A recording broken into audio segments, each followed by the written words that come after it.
പൗരാണിക കാലഘട്ടം തൊട്ടേ അതിസമ്പന്നമായിരുന്നു സൗരാഷ്ട്രയിലെ സോമനാഥ ക്ഷേത്രം. 11ാം നൂറ്റാണ്ടിൽ മുഹമ്മദ് ഗസ്നി ക്ഷേത്രം ആക്രമിച്ച് കൊള്ളയടിച്ചു.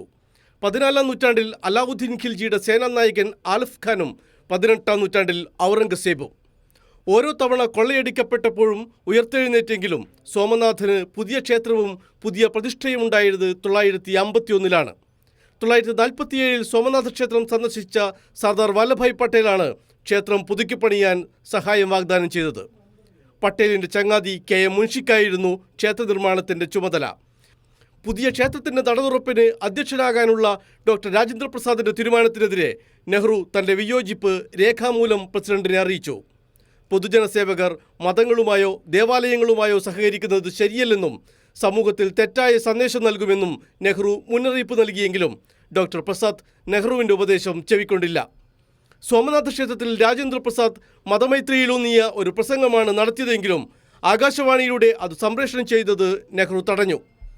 കോൺഗ്രസ് യാഥാസ്ഥിതികരുടെ സംഘടനയാണെന്ന ആരോപണം ഉയർന്നതോടെ പുരുഷോത്തം ദാസ് ടണ്ടൻ പാർട്ടി പ്രസിഡന്റ് സ്ഥാനം ഒഴിഞ്ഞ് നെഹ്റു പ്രസിഡന്റായി.